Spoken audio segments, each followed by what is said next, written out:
Well, look who it is. It's your old Uncle Rick on the decks.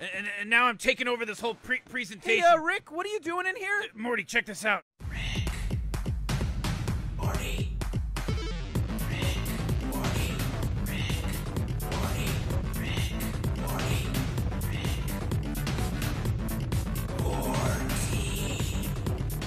Morty. Who cares?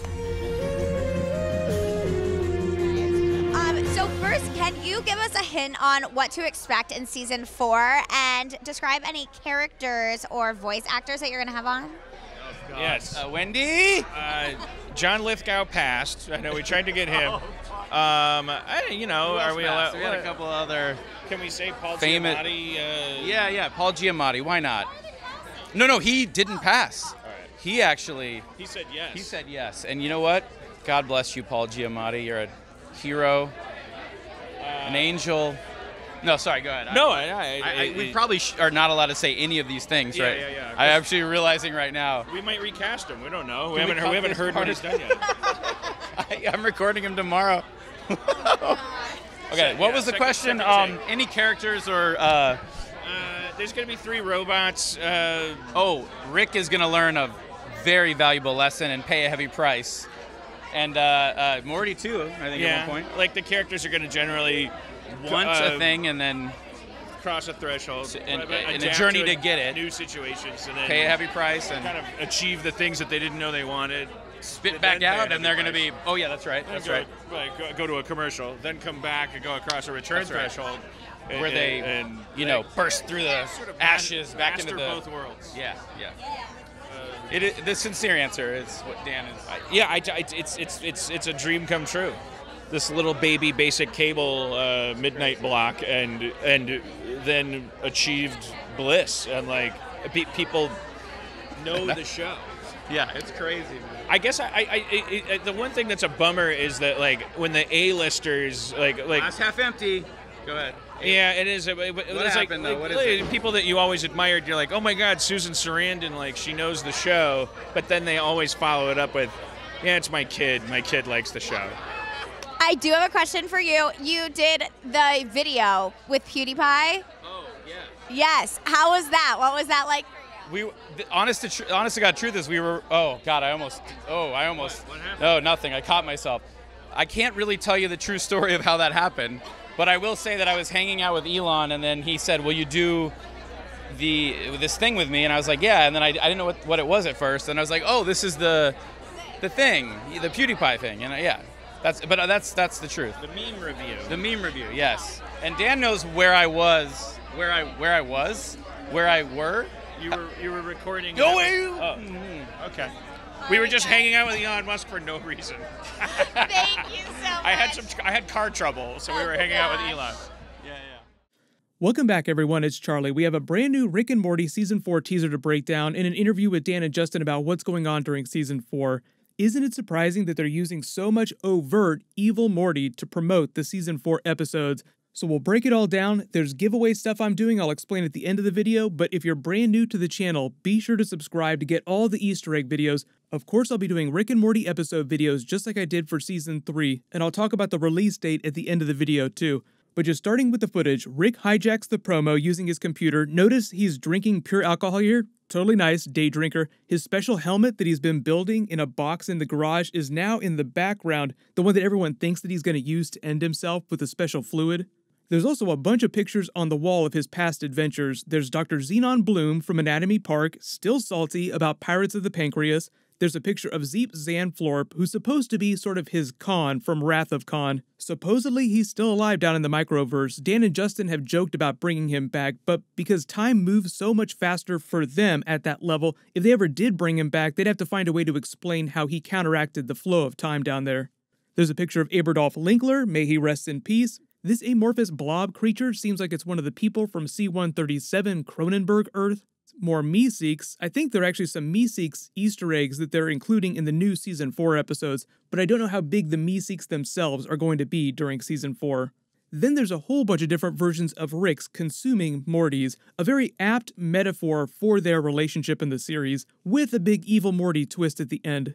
They start in a cyberspace, Tron-looking reality, then they turn into what looks like single-celled organisms, with the Rick one consuming the Morty one, then Undersea, which seems like a reference to the Rick-Lantis mix-up where Morty got some hot mermaid love, bottom-feeding Morty fish, that seems like a pretty harsh burn on Morty, calling him a bottom feeder, a Rick shark swimming through more Morty jellyfish, consuming one of them, another burn on Morty, then a Rick hippo on the African plains getting ready to consume a Morty bird, then Rick Godzilla destroying a city with his atomic breath, getting ready to fight Mothra Morty, then a Morty space probe trying to escape a Rick meteorite that's crashing into the planet. They continue to evolve out as you then go to a Morty planet being consumed by a black hole Rick. Pretty dark interpretation of their relationship, with Morty metaphorically being eaten alive by Rick if he doesn't assert himself and find a way to break free of his orbit, quote-unquote.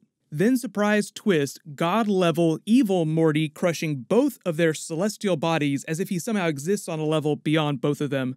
But I think the interpretation here is that evil Morty, within the context of the series itself, isn't meant to be a god. The beauty of the character, I think just based on the pitch that they've told us so far, which could change down the road, is that he's meant to be another Morty from the central finite curve on the evil end of the spectrum, just like evil Rick explained the spectrum to C-137 Rick, like, you're not that different from me, and it's not that he's the most evil version of Morty, he's probably not even the smartest, because if there's a tall Morty Rick, then there's probably a short Rick version of Morty who's super smart out there.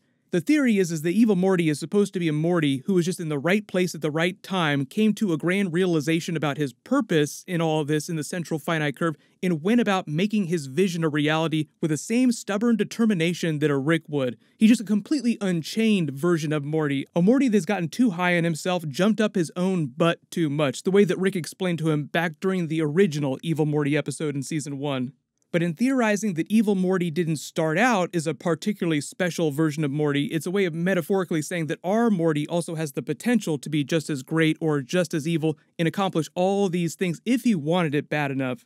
Like almost any Morty is capable of becoming evil Morty, except maybe Tall Morty or maybe Hammer Morty. May he rest in peace. But breaking down all the details from that Season 4 interview, Paul Giamatti going to be one of the first guest stars they announced. I suppose he's going to be in one of the earlier episodes, but it might not be the very first episode. Sam Neill from the Jurassic Park movies is going to guest star. They didn't say what he'd be doing because they already did a Jurassic Park parody episode in Anatomy Park, so they might be using it for something a little bit different. Taika Waititi obviously is playing the Gloody character from the Comic-Con trailer that I already did a video for. He's just an alien that baits Jerry into creating a Tinder-style rip-off dating app for him that has terrible consequences. It's just meant to be a big send-up of the idea that Jerry has no self-control because the alien literally has "Do not make this app" tattooed on his forehead. But Jerry does it anyway. I also love that in this footage in the background, you can see in Jerry's office, he still has a picture of the Titanic hung up, despite the fact that he was assaulted by that woman on the Titanic theme park ride. I'm sure if they dig around this office somewhere, you'll find his special coin collection. Maybe they'll have an Easter egg for that during the episode. Kathleen Turner is also going to be a guest star. They didn't say what kind of character she's playing. And now apparently, based on this interview, it sounds like Elon Musk is also going to be doing a guest spot.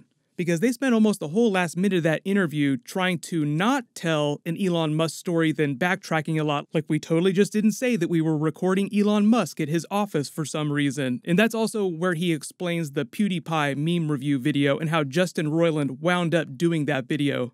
The way Justin and Dan became friends with Elon Musk is that during Season 3, or before Season 3, Elon Musk's kids were huge Rick and Morty fans, and they wouldn't shut up about it, so he started tweeting about it. So of course Dan and Justin started tweeting back at him, and then that's when they connected. They went and hung out with him at Tesla, and then obviously it sounds like they arranged for him to do a guest spot during Season 4. Maybe he'll wind up being another Zeep Zanthorpe type character that winds up butting heads with Rick, just another really smart person that Rick has a huge disagreement with.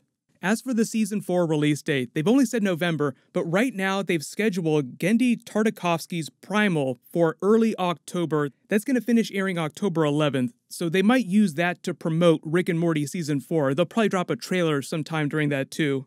meaning they could wind up dropping Rick and Morty as early as the beginning of November, but I'm expecting somewhere around the middle. And because it's going to be 10 episodes for season 4, it's going to overlap with Christmas and New Year's no matter what. So it's not totally clear if they're going to do 5 episodes, then go on break and air the rest of the 5, or if they'll just plow right through the holidays and not take a break between episodes. The really good news about season 5 also is that they're into production on season 5 already, meaning that the break between season 4 and season 5 will be really small compared to the delays that have happened in the past, and the same for future seasons after that. But the way Dan Harmon is talking about it, it might continue to be 10 episodes per season, but they did work out a special production deal with Adult Swim in their new contracts that allowed them to deliver more episodes per season if they get ahead of schedule, so they could always drop 12 episodes in season 5 or 14 episodes. A lot of that's just up to Adult Swim. Dan Harmon just said that they would deliver as many episodes as quickly as possible, and Adult Swim would be the ones to decide how they divvy those episodes up between seasons.